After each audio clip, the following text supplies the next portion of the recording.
E aí pessoal, tudo bem? Fantasy aqui, espero que vocês estejam bem daí. Sejam bem-vindos ao meu canal. É um vídeo sobre Ashes of Creation. É um projeto que eu acompanho tem um tempo, mas sempre à distância, porque sempre foi muito caro participar desse projeto. Então, vindo agora para Steam, com essa acessibilidade em questão de regionalização do pagamento e tal, iremos adquirir, vamos jogar. Então, dia 11 estaremos aí. Farei live aqui no YouTube, se vocês quiserem me assistir, quiserem interagir, trocar uma ideia, quiserem até jogar junto, quem sabe. Se você tá sozinho por aí, precisando de alguém, então fica aí o convite. E sobre o vídeo de hoje, basicamente o que eu queria trazer é um conteúdo que é muito comum de você ver lá na gringa. Aqui no BR eu vejo poucas pessoas falando sobre, que são as lives de update, né, que o Ashes tem. Pra quem não sabe, uma vez por mês eles fazem uma live de atualização pro pessoal que tá acompanhando, né, pra comunidade. O Steven, que é basicamente o dono, basicamente não, ele é o dono, né, do jogo. Ele vem a dar a cara a tapa ali, ele conversa um pouco, ele responde algumas perguntas que a diretora de comunicação julga pertinente e traz e tal. E, enfim, e nessa live, que foi ao ar dia 5, né? Ela tá disponível na íntegra, se vocês quiserem assistir, vão no canal oficial, tá tudo lá. São mais ou menos umas 2 horas e 20, 2 horas e 11 aí de vídeo. Eu vou resumir o mais rápido possível, para não ficar tão longo esse vídeo. Mas basicamente eles trazem 2 sistemas novos, que é o Sport Fishing, que é basicamente pesca, sem... eu não sei por que eles colocaram esse nome de Sport Fishing, mas tudo bem. Mas era só deixar Fishing e tá tudo certo. E trouxeram também um sistema chamado de Harbinger. Já eram... Ambos os eventos, eles, pelo que eu entendi, eles já existiam no jogo, mas eles foram tiveram um revamp aí em cima deles. Algumas coisas ficaram um pouco mais complexas, outras não, enfim. Então, tô trazendo o resumo dessa live para vocês, para quem às vezes não conhece, não tem tanto, né, familiaridade com o inglês. Eu não sou fluente, mas eu entendo um pouco. Então, dentro das limitações, eu vou trazer o que eu consegui entender para vocês. Então, qualquer crítica aí, fiquem à vontade. Aqui é um espaço de crítica mesmo. Então, espero que vocês possam me ajudar a crescer e eu possa ajudar vocês a entender mais sobre o jogo, enfim, a fazer o trabalho que às vezes vocês não querem fazer ou não podem por uma questão de limitação de tempo. Então eu espero ser essa ponte e essa via de mão dupla entre vocês e eu. Dito isso, né, a gente também tem durante essa live eles responderam algumas perguntas, tanto sobre os sistemas, quanto sobre algumas coisas relacionadas a Steam, algumas coisas relacionadas a como algumas coisas se comportam dentro do jogo e como vão se comportar em relação a Summoner, que é uma classe que está vindo agora pro live, né? Antes ela só estava presente no PTR. Então é isso, basicamente. Eu vou trazer esse resumo, vou tentar ser o mais rápido possível. Eu sou um pouco prolixo, então me desculpem, mas eu vou tentar ser o mais breve possível e tentar resumir tudo. Se ficar alguma dúvida, deixa nos comentários. Vou responder todos, sem exceção. E é isso, vamos pro vídeo e é nóis.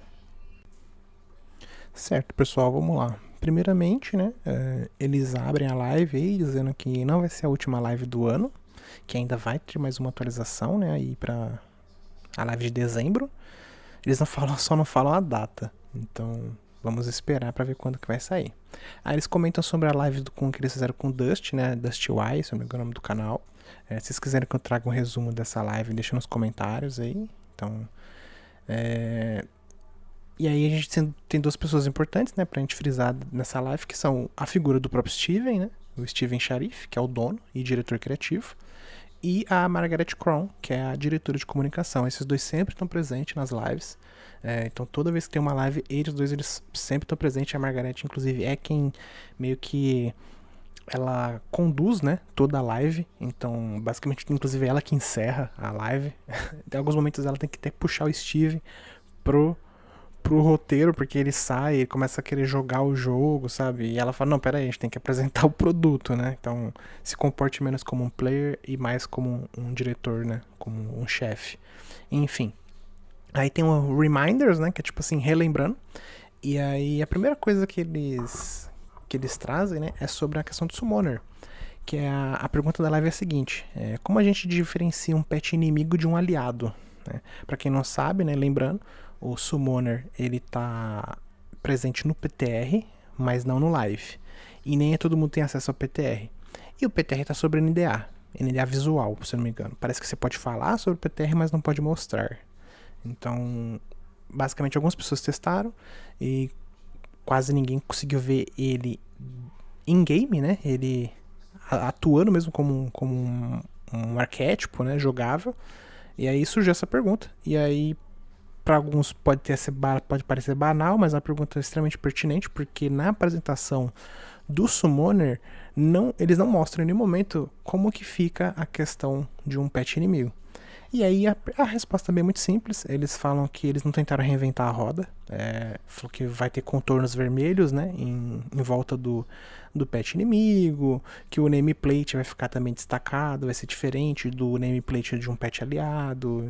Todas essas partes que a gente já viu em qualquer outro jogo, quando a gente lida com um pet inimigo, é basicamente o que eles fizeram. Então eles não criaram nada de... Não quiseram inventar, né, a reinventar a roda. Eles também falam sobre o programa de criador de conteúdo, né, que o pessoal você podia aplicar para Intrepid, e assim você poderia ser um criador oficial, né, de conteúdo da empresa. Alguns criadores conseguiram, inclusive brasileiros, né, que eu saiba, o Dois Santos conseguiu. Eu acompanho, então fica aí a dica, inclusive. Que eu saiba, no Brasil foi ele. Não lembro de ter outro criador que conseguiu também, não. Mas enfim. Eles também falam que teve, nesse programa, eles tiveram mais de 6.000 aplicações. Então pode vir a ser que outros criadores de conteúdo brasileiro consigam a vaga, porque eles falaram que eles não tiveram tempo ainda de analisar todos, que é muita gente. Então eles estão encerrando por enquanto as aplicações, e eles vão analisar, e com o passar dos dias, mais e mais outros criadores de conteúdo vão entrar no quadro deles, né? E a previsão é de ser reaberto esse programa no dia 30 de janeiro de 2026. Então, para quem está interessado em ser um criador de conteúdo oficial, pode começar agora, vide eu, e no dia 30, quem sabe, tentar uma vaguinha. Dito isso, né, aí eles falam sobre a questão da Steam, que é meio que no dia 5, hoje é alguma coisa tranquila, mas no dia 5 é meio que um anúncio bomba, né, estamos indo pra Steam. A princípio não é recebido com muita a perspectiva não é muito boa, né, da comunidade do Ashes, presente no Ashes, porque tem muito medo de review bomb e tal. O Ashes sofre, né, com muito hate em cima dele, então é super entendível esse movimento de defesa, né, de tipo, isso vai dar ruim, né, vai estragar o projeto, deixa do jeito que tá. Mas eles anunciam que vão pra Steam, e é curioso, né, porque assim que ela anuncia isso, tipo assim, em questão de, sei lá, 5 segundos, a Margaret, né, ela informa que o site do Ashes crashou. Mas aí parece que ele volta algum tempo depois, assim, alguns minutos depois, ela fala, parece que o site voltou. Então você já pensa, né, é uma empresa que tem alguns problemas aí pra lidar com um grande volume, né, de jogadores. Então a Steam também vai ser um teste muito grande, assim, para ver como a empresa vai se comportar agora com essa enxurrada de gente que vai chegar, né, no dia 11. Enfim, continuando, né, a partir do dia 11 eles informam que para comprar o Ashes você vai ter que comprar pela Steam, né, e o bundle que vai ter presente no site oficial do Ashes, ele vai ter um link direcionando você para Steam, para você fazer a aquisição do acesso, né, ao alpha do jogo. A compra também vai garantir acesso aos betas e tal. Você vai poder dar upgrade, inclusive, na compra, porque aí você ganha parece que uma capa, né? Eles falam de cosmético. E eles falam que dentro do jogo já vai ter, inclusive, a loja de cosméticos. E não terão cosméticos exclusivos, eles foram muito enfáticos nessa parte, que todos eles serão rotativos, eles vão voltar. Então, para ficar tranquilo, não vai ter esse lance de FOMO. Se não conseguiu comprar agora, no futuro o cosmético irá voltar na loja, você vai poder comprar ele, né? Caso você não tenha conseguido comprar aqui nesse lançamento. Eles falam que a política de reembolso vai seguir o mesmo padrão da política de reembolso da Steam. Então, se você quiser testar o jogo, É isso aí, até que é 1 hora, né? 1, 2 horas, né? E gostou, gostou, não gostou, pede reembolso. O que é ruim, né? Porque pra um MMO, 1, 2 horas é praticamente nada, né? Às vezes, só pra você chegar ali, principalmente num jogo de progressão lenta, em 2 horas você chegou, sei lá, nível 3. Desbloqueou, sei lá, 2 habilidades, uma de cura e uma de corrida, sabe? Então é meio triste, mas fazer o quê? Você tem que instalar o jogo pela Steam, então esse aqui é pra quem já tem o jogo. Você vai ter que já desinstala o jogo que você tem aí e aguarda o dia 11 e faça o download novamente. A Margarete até fala pra guardar um espaço aí, porque o arquivo é grande, ela até fala big, big, big, big, dá muita ênfase. Então, separa o espaço aí no seu HD, mas, né, é aquela coisa. Hoje em dia, né, qualquer joguinho é 100 gigas, né, de memória, então já se para. Eu sugeri aí, eu iria sugerir sei lá, uns 120 gigas aí no mínimo, entre 120 e 150, acho que é um bom número para quem não tem noção. Eu não tenho noção nenhuma de quanto pesa o Ashes, então eu vou tentar ficar mais ou menos aí nessa média para mais. E aí, enfim, esse é o início da live. E aí, logo na sequência, a gente vai pro Sport Fishing. Novamente, né? Não sei o porquê esse lance do esporte. Se alguém souber, por favor, me diga. Que aí eu realmente não sei. Enfim, eles começam dizendo que a pesca vai ter 2 barcos, né? Que é o Bolt e o Corsair. O Bolt é basicamente uma canoa. E o Corsair, eu não sei como traduziria isso, mas é basicamente é um navio de pesca, né? Aí tem a caravela, mas a caravela eu não sei se ela faz parte da pesca, e eu tenho quase certeza que não, porque eles não mencionam a caravela como um barco de pesca, mas ela tá lá disponível para ser utilizada. Então eu imagino que seja parte do PVP naval, né? Do conteúdo naval, né? Enfim, como funciona o sistema, né, de pesca no Ashes. Você não pode pescar em qualquer lugar. Então, tipo assim, tô andando, eu vi um rio e é isso aqui, eu vou pescar aqui. Não é assim que funciona. Para você pescar, você tem que encontrar um grupo de pássaros sobrevoando uma determinada região, seja num lago ou em alto mar. E sim, teremos pesca em alto mar. E já vou chegar lá, mas vamos ficar por enquanto na água doce aqui, né, nos rios. Você encontra um grupo de peixes, desculpa. Você encontra um grupo de pássaros, né, sobrevoando a região do rio, né, e esse grupo de pássaros sobrevoando, ele indica que aquele lugar está apto a trigar o evento de pesca. E como assim trigar o evento de pesca? Você precisa de um item que o nome é Freshwater Shun ou Saltwater Shun, que é basicamente isca de água salgada e isca de água fresca, né, que seria da água doce. E aí com esse item você utiliza ele embaixo desse grupo de pássaros, né? E aí você triga esse evento que dura 1 hora, que é onde todo mundo pode pescar. O que é importante aqui frisar, o item ele é um item craftável. E eles falam que é um item que ele demanda um valor até que alto de recursos. Então não é para você fazer. A ideia, né, por trás do sistema não é que você faça esse item de forma individual, no sentido de vou pescar sozinho durante 1 hora. A ideia é com que você faça o item em grupo e torne a atividade de pescar também em grupo. Então é meio que um evento que vai tentar reunir uma galera para ir pescar todo mundo junto. E já vou chegar lá dando também do porquê disso. Mas só voltando à questão de como triga o evento, os peixes entram numa espécie de frenesi, né? Eu vou deixar aí no fundo rolando as imagens, né, à medida do possível, para vocês irem acompanhando. E os peixes entram numa espécie de frenesi e o evento dura 1 hora, esse evento de pesca. Ele fica visível no mapa mundi para quem estiver longe poder visualizar que aquele evento está ocorrendo. Então se você quiser, às vezes você nem está muito afim de pescar, mas aí você viu que trigou um evento perto de você, você fala, opa, tô fazendo nada, vou lá, vou pescar. Ou você pode ver que o evento trigou e fala, opa, vou lá roubar alguém, eu vou lá roubar o peixe de alguém, vou cair no PVP com a galera que tá lá. Seja você sozinho, você em dupla, você sua guild, enfim. É basicamente um evento que busca trazer, né, uma sociabilidade, né, entre os players. Se isso vai gerar um conflito ou não, esse é o tchan, esse é o pulo do gato do Ashes, né? Ele sempre tem uma hostilidade por trás de cada sistema. Ele nunca é um sistema totalmente pacífico, né? Totalmente passivo para você ficar ali tranquilinho.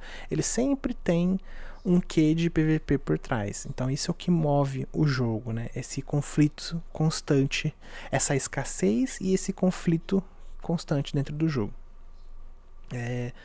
Qualquer um pode participar do evento, ele que dura 1 hora, então vai ficar tranquilo. Só que tem um ponto interessante aqui tem que ser destacado. Para você pescar, você precisa de um barco. Ou seja, se for em água doce, você precisa do boat. E se for em alto mar, você precisa do Corsair. Você não consegue pescar se você não tiver o barco. Ah, Fantasy, não tem um barco, não posso pescar? Pode. Faça um amigo, pule no barquinho dele e vá pescar com ele. Então, barcos também, até onde eu sei, quem já tiver acesso aí ao Alpha pode me dizer, parece que não é uma coisa que você consegue fazer também muito fácil, demanda certos recursos. Então, procurem guilds, procurem grupos, né? Criem seus barquinhos e aí você pode, se quiser funilar um recurso com seu amigo, para às vezes fazer mais rápido, também é uma boa ideia. Enfim, você precisa de um barco para ir lá pescar. Não dá para você ficar na orlinha ali jogando a vara de pescar no raso. Não, você tem que ir lá pro fundo, onde tá as gaivotas sobrevoando, e é lá que vai acontecer a pesca, sabe? Tem um minigame simples por trás do sistema. Tem 3 tamanhos de peixe, que eles é o Small, o Medium, o Titanic. E o Small aqui, ele não aparece escrito Small, né? Ele aparece escrito Fry. Então, tem essa mudança, né? E não é Large, é o Titanic, né? Que é o peixe ele realmente é muito grande. No momento, ele pode ser utilizado para ser vendido ou como troféu, né? Eu não entendi muito bem, mas parece que o sistema de troféu ainda não funciona, não tá funcionando muito bem. Mas pode usar ele como troféu, mas troféu cosmético mesmo, sabe? De você colocar na sua casa e contar, tipo, ó, fui em tal lugar e pesquei esse peixe aqui, olha o tamanho dele, sabe? É basicamente isso que eles querem fazer, né? O troféu no sentido igual do New World, que é um troféu, que ele te dá um buff e tal, não é nesse sentido. A pesca exige que tenha um node, né, habilitado para ser pescável, né? Se ele não tiver se ele não tiver upado nesse sentido, as skills de fishing elas vão ficar cinzas. Então, eu não sei como, novamente, né, como eu não joguei o alpha, eu não sei necessariamente como funciona isso, se isso passa pelo perfeito, que aí ele libera o node de pesca. Eu não sei como funciona esse pré-requisito, ou se só, tipo assim, se ele tiver acesso ao mar, ou à água, enfim, basta com que ele alcance o nível, acho que 3, e aí ele libera automaticamente a pesca naquele node. Então, se você souber, por favor, deixa nos comentários. Ajuda bastante a gente que vai entrar no jogo e ainda não sabe como funciona. No início, quando você estiver upando, né, a sua profissão, pegar o peixe, no início, ele exige com que você pule na água para pegá-lo. Então, o que acontece? Você tá lá, faz o minigame, você conseguiu derrotar o peixe no minigame. Ele não vem pra sua bag, ele não vem nem pro seu pé. Ele fica na água. Ele morre e fica na água. Você tem que pular na água, ir lá nadar, muitas vezes mergulhar, pegar o peixe e voltar e não se afogar no processo. Então fica aí já a crítica, né? Pra você ver, um jogo tá no alpha e já pode nadar e mergulhar. Coisa que New World, quando lançado, né, não conseguiu fazer. Mas enfim. Mas conforme você for upando sua profissão de fishing, você vai poder... Quando você joga a vara, você cria um evento que pode dar um Critical Catch. Quando dá o Critical Catch, você consegue derrotar o peixe através desse Critical Catch no minigame. Aí sim ele vem direto pro seu pé. No caso, ele cai no chão. Ele não vai pra sua bag, ele vai pro chão. E aí você pode pegá-lo sem precisar pular na água. E conforme você upa o seu fishing, né, e você vai desbloqueando equipamentos, né, de fishing, esse Critical Catch ele vai ficando cada vez mais rápido, né, e mais fácil de acontecer. Por que eu preciso pular na água para pegar? Isso é uma bosta. E eu concordo. Se você disser isso pra mim, eu vou concordar com você. Eu acho uma bosta. Eu não gosto desse sistema. Acho que você poderia ter outras formas de estimular o que eles querem estimular. Que basicamente é o seguinte: não é um preguiça, nada, é proposital. A equipe que desenvolveu o sistema desenhou para ser dessa forma. Porque a justificativa é: quando você pula na água para pegar um peixe, você tem que sair do barco. Então isso gera um momento de desvantagem, um momento de fragilidade, seja seu ou seja do grupo, porque tem um indivíduo a menos dentro do barco.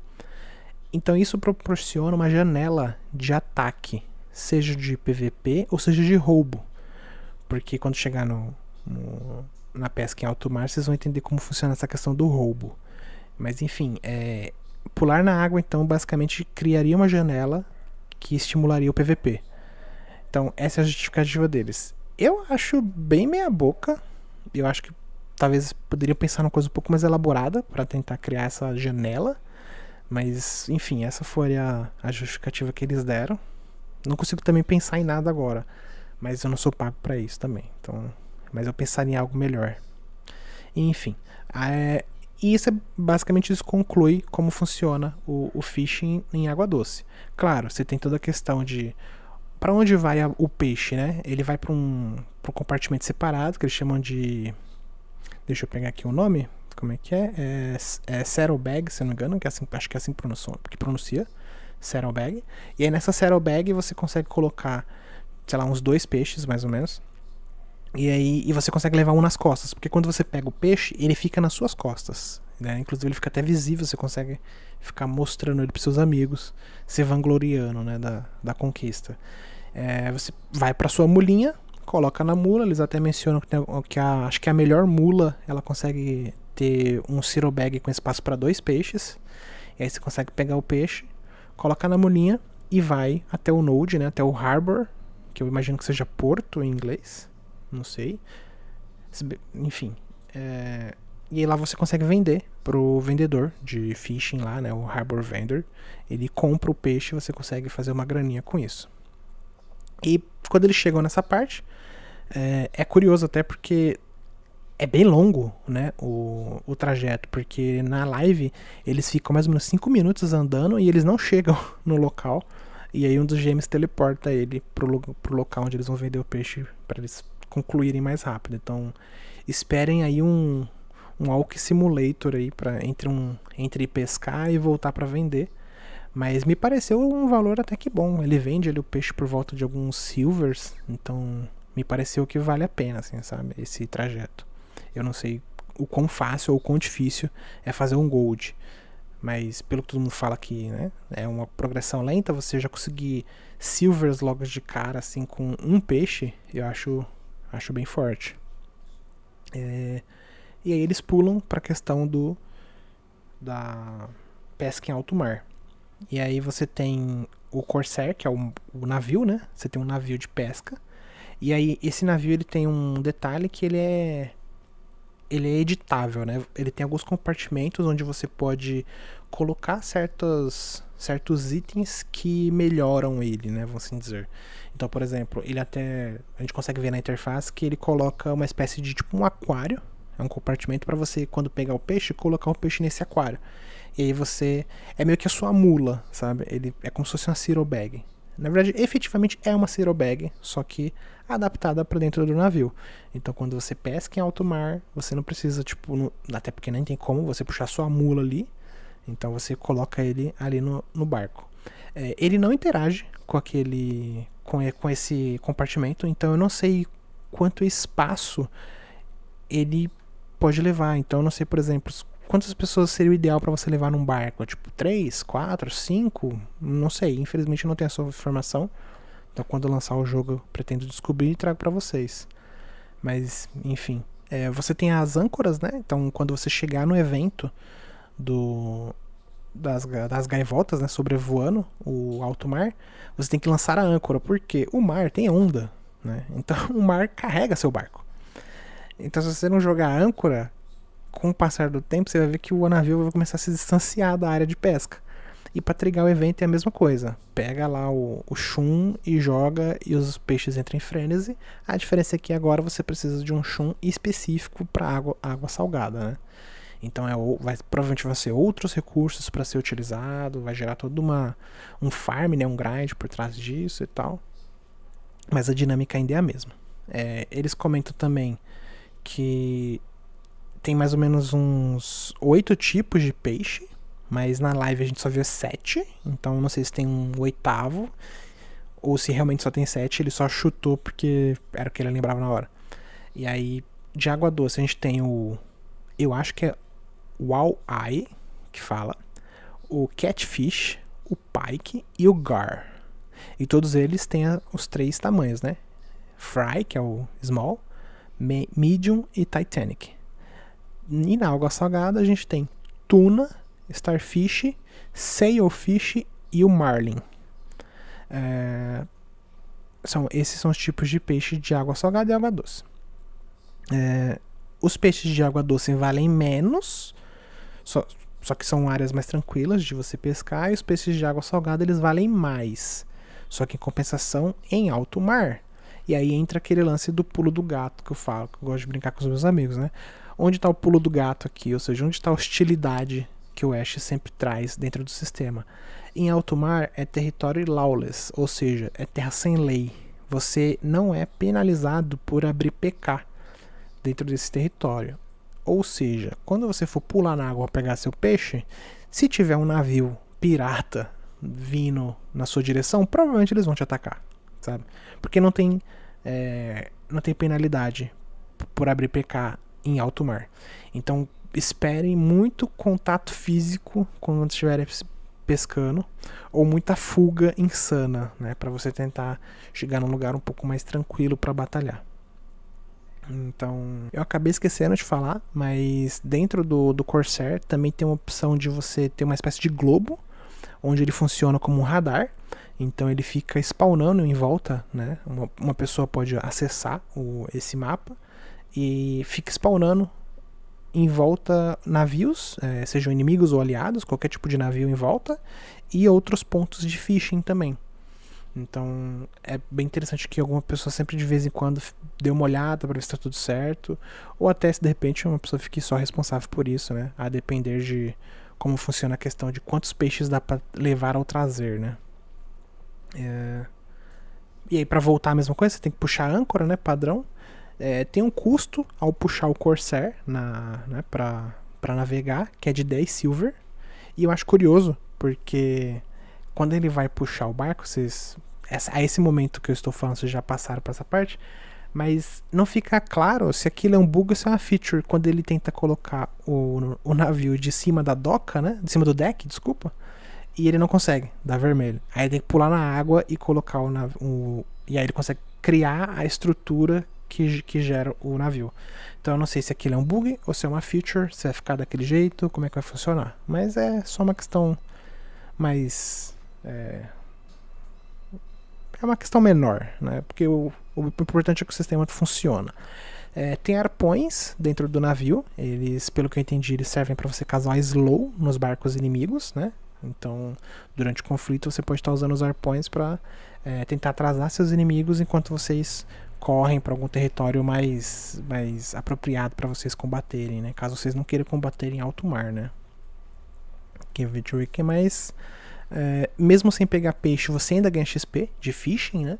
Eles falam que isso aí é para respeitar o tempo do jogador, que mesmo que você não pegue nada, você ainda assim vai estar ali dedicando seu tempo e vai estar upando. Então achei bem legal.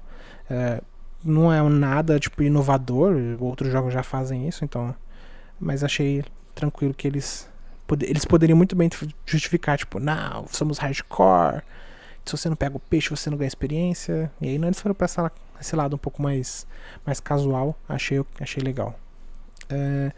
Agora sobre a questão do roubo, e aí pra finalizar também essa questão de Sport Fishing, onde fica a questão do roubo fantasy? Em alto mar, o barco, tudo que tiver no barco pode ser interagido por qualquer pessoa. Qualquer pessoa pode interagir, por exemplo, com os compartimentos onde estão os peixes. Então, se você for um rogue muito bom em se esconder, né, com a capa de invisibilidade lá, você pode simplesmente interagir com os peixes e sair vazado. Eu só não sei se, por exemplo, quando você nada, se a invisibilidade sai. Então seria interessante saber essa interação. Porque se não sair, você literalmente pode entrar nadando, invisível, pega o peixe e sai. E ninguém vai ver, né? O que vai render coisa engraçada, né? Tipo, quem que roubou o peixe aqui, né? Cadê o peixe que tava aqui? E a mesma coisa com o navio. Ele também pode ser você pode interagir com um navio que não é seu. Ou seja, quando você pula pra pegar um peixe, ou se você toma um wipe no PVP dentro do barco, o seu navio pode ser roubado. Então é importante tomar cuidado quando for pescar em alto mar, sempre ir em grupo, evitar ir sozinho, porque pode dar muito problema, você pode sair com um prejuízo muito grande. E quando você atraca com um navio, né, com um Corsair, você voltando da pesca em alto mar, no deck, né, lá na doca, no porto, só o capitão e os membros, o capitão do navio, né, e os membros da PT do capitão é que podem interagir com o navio. Então, quando você entra numa área, vamos assim dizer, safe, entre aspas, né, aí somente o capitão e a sua party, né, podem interagir com o navio. Isso encerra o Sport Fishing. Eu acho que o vídeo vai ficar por aqui. Já são quase 30 minutos, né? Eu falando sem parar. Eu vou tentar então dividir em duas partes para não ficar uma coisa muito. Eu vou decidir ainda se eu vou separar isso aqui em duas partes ou não. Mas a gente vai pro Harbinger. O Harbinger é um pouco mais rápido também. Esse aqui foi o que eu senti mais dificuldade em explicar, mas acho que no Harbinger vai ser mais rápido. Vamos lá, galera. Decidi fazer tudo num vídeo só porque é uma live, né? Então seria estranho, tipo, eu pegar um conteúdo que foi de uma vez só e dividir em dois. Enfim, vamos colocar tudo num só. Tava olhando aqui, fiz um resuminho. Vamos fazer meio que um speedrun aí pra gente não se estender muito. Então vamos lá. Harbinger Event, né? Basicamente o Steven chama de... É uma raid plus. É um evento para ser concluído por muitas pessoas, muitas mesmas. Inclusive ele até usa cheat, ele usa meio que um gold mode, meio não, né? Ele usa o gold mode para poder passar algumas fases e tal, porque é um evento desenhado para ser feito por muitas pessoas mesmo. Principais características: drop e recursos únicos nesse evento terão. Então a ideia é que você incentive incursões desses eventos, porque drops e recursos únicos só dropam lá, né? Então a galera vai ter que, sempre que spawnar esse evento, você vai lá para tentar dropar essas coisas. Ponto importante já deixar muito claro, quando esse evento spawna, ele corrompe a área. E aí essa área ela fica lawless. Então PVP também é liberado nessa área, como se fosse tipo pesca em alto mar. Então esperem confrontos, dificilmente vai ter ou alianças e depois traições, né, depois que terminar o evento, porque pelo que eu entendi, a ideia do evento é que quando ele spawne, ele corrompa a área, e se ninguém fechar aquele evento, ele vai ficar lá e com o tempo ele expande a corrupção para outros mapas. Se eu entendi bem, era para funcionar dessa forma, mas aparentemente no PTR ele não está funcionando desse jeito. Pelo menos foi o que eu ouvi. Então se você tem mais informações sobre, comenta aí no vídeo, deixa comentado, que a gente agradece. Um fato curioso, e aqui um adendo só, é que o cara que criou esse sistema, o nome dele é Terence. Ele só se apresenta dessa forma, não sei o sobrenome dele. Ele é o Lead Content Designer, e foi engraçado porque ele trabalhou na Intrepid, e ele fala que quando tinha mais ou menos uns 40, 50 pessoas, e aí ele saiu para trabalhar na Amazon. E muito provavelmente foi no New World. E ele tá voltando agora. E a primeira criação dele, né, o grande projeto dele, é esse evento do Harbinger. E vocês vão ver que, mano, é basicamente o sistema de corrupção que existia no New World. Aquele evento que trigava, né, em Wave, né, as corrupções, a gente ia matando, depois aparecia um boss ali, a gente matava e liberava o baú na recompensa. Segue o mesmo padrão, sem tirar nem pôr, com alguns detalhes ali, alguns chans a mais que eu particularmente gostei, dentro da proposta também do que o Ashes tem como jogo, né, que é um jogo desenhado de uma outra maneira também. São 3 grandes fases e uma fase bônus, vamos assim dizer. A primeira fase é muito simples, eliminar 500 mobs, só que todos eles são 3 estrelas, o que já os tornam bem difíceis de você lidar. Um pequeno grupo você consegue lidar com essa primeira fase tranquilo, mas claro, 500 mobs são bicho pra caramba. Mas eles falaram que se você tiver aqui com uma raid, consegue fazer limpar esses 500 mobs razoavelmente rápido. A segunda é um evento de 3 waves, né? Então, ao todo, parece que são 50 monstros nessa segunda fase, né? E são mais ou menos 50 monstros divididos em 3 waves. E aí ele vai escalando, né? Começa com 2 a 3 estrelas e termina, né? A terceira wave, ela vem, pelo que eu entendi, ela vem com 2 mini bosses de 4 estrelas. E elas têm uma caveira também. Então eu imagino que são mini bosses por conta disso, né? Porque elas têm uma caveira e 4 estrelas. Eles têm mecânicas, né, próprias e eles invocam também alguns ADs. Então eu imagino que seja uma luta bem complicada pra ter só 2 bichos e precisar de uma raid inteira. Então os bichos devem ser meio cabuloso. E o que é o Harbinger, né? O Harbinger é uma estrutura anciã feita pelos Ancient Lords, né? Então tem toda uma questão aí de narrativa, né, da história por trás da lore, que se vocês quiserem que eu traga, comenta aí no vídeo também. Mas mesmo que não comente, eu pretendo trazer, porque eu gosto muito da história, então fica aí pro futuro, pretendo trazer vídeos sobre a lore do Ashes. Mas enfim, é uma estrutura fechada, anciã, né, e na frente dela aparece esse Void Gate, que é uma espécie de... é um portal, por onde spawna os eventos das waves, né? Conforme você vai fazendo as fases, você elimina. A última fase é um boss, né? É um world boss, e aí eles falam que são 3 atualmente, e cada um deles é atrelado ao mapa onde spawna, que é Jundark, Turquoise e Tanqual, se eu não me engano. São world boss únicos, com drops únicos, mecânicas também. E novamente a ideia é para uma raid completar. Então nada de fazer com um grupo pequeno. Eles até falam que tipo assim, é impossível fazer com um grupo pequeno. Mas com certeza vai ter gente tentando. E vai ser engraçado se um grupo pequeno conseguir fazer. Como é que eles vão balancear isso aí depois, né? Enfim, quando você termina de matar o boss, ou a boss, né? Porque tem uma... Eles até brincam que tem uma lá que é a boss que aparece é uma mulher, né? Tipo uma sereia, mais corrompida, mas enfim. Quando você termina de matar o boss, ele libera o acesso ao Harbinger, que é essa estrutura. Essa estrutura, ela tá fechada.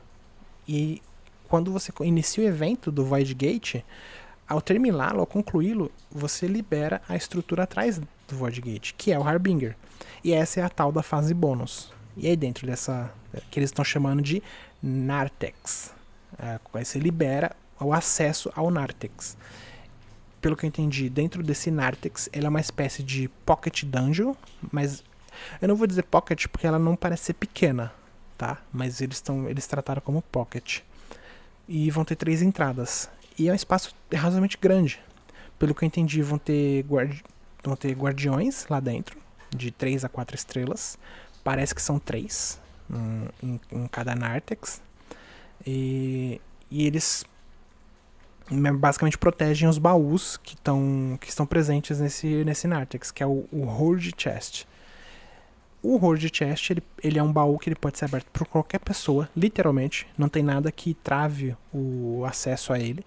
Então, tem que tomar cuidado se você está num grupo, alguém pode, né, tentar roubar. Só que ele tem um porém. Para você abri-lo, você precisa ficar canalizando, né, durante 60 segundos, ou seja, 1 minuto. Né? Você tem que ficar ali paradinho, não pode andar, não pode tomar dano. Se qualquer coisinha que você tente, você vai ser o cast de abertura do baú vai ser interrompido. E toda vez não, né? Mas quando as pessoas que tentarem abrir o baú, elas vão ficar com uma Blood Mark. Essa Blood Mark, ela vai durar 1 hora. E ela não sai se você morrer, se você matar, não tem como purificar. Ela dura 1 hora e não adianta deslogar. Ela só conta quando você estiver online. Então, o que essa Blood Mark faz, né? Ela te flaga durante 1 hora para todo mundo. Você fica com status de PK, vou assim dizer, para todo mundo. Então, tentou abrir o baú, não conseguiu, já ficou com a marca, com o Blood Mark. Ah, tentou, não conseguiu, morreu. Blood Mark sumiu? Não, Blood Mark vai continuar, vai te acompanhar por 1 hora. Então, tome cuidado aí quem for tentar abrir o baú para garantir com que, né, você não seja pego de surpresa pela Blood Mark. Dentro das Narthex vão ter alguns portais que interligam com outros portais dentro da dungeon. Então não vão. Novamente, o Ashes não tem fast travel, né? Então esses portais eles vão ser interligados na própria dungeon, por quê? Uma das perguntas que depois é até levantada quando termina a apresentação do evento é: o que impede uma guild grande de monopolizar a Narthex, né? De que outros grupos não entrem para farmar. E aí o Steven fala que, tipo assim, que existem formas táticas de você lidar com a ideia de uma guild querer monopolizar o local. Ele, obviamente, não entra em detalhes, porque ele fala que isso aí cabe ao player descobrir, mas ele falou que os portais é uma dessas táticas, que permite com que você vá de um canto a outro, né, da Narthex, e consiga lidar melhor com essa questão de um grupo estar impedindo com que você acesse uma certa área, né? Mas vamos ver como isso vai funcionar na prática, porque na teoria é muito fácil de falar, né? Na prática, a gente sabe muito bem que quando alguma guild decide que outra não vai jogar, os caras conseguem, véio. Então vamos ver como é que isso vai funcionar na prática. Quando a Narthex abre, né? É importante frisar isso também. Ela dura 3 horas. Depois dessas 3 horas ela fecha, ela sela novamente. E quem tiver lá dentro morre. Então toma cuidado aí, fiquem atentos. Principalmente se você se você está entrando numa Narthex que já estava aberta. Então fique atento com o tempo, porque você pode ser pego de surpresa, ficar selado lá dentro e morrer lá dentro. E lembra que quando você morre, você perde um pouco do que você tem com você, né? Esse é o sistema do Harbinger, muito simples, um evento basicamente de waves e um boss no final. Vamos ver até onde ele se sustenta. Uma coisa importante, eles falaram na live que vai ser um evento desse por dia e vai ser aleatoriamente, tipo assim, o local onde ele spawna é fixo, porque o Harbinger é uma estrutura fixa no mundo. Então sempre vai ser ou no Harbinger de Jundark, ou no de Tarqual, ou no Turquoise. Só que vai ser aleatório em um desses 3. E eles falaram em um por dia. Eu acho um pouco desnecessário. Eu acho que com o passar do tempo eles vão acabar deixando talvez um pouco mais raros, né? Tipo, uma vez a cada 3 dias spawnar algo desse tipo. Porque não me parece ser um tipo de evento que vai ser um pouco cansativo. Precisar de tanta gente e aí vem uma outra guild, às vezes não atrapalha e não consegue concluir, e aí, enfim.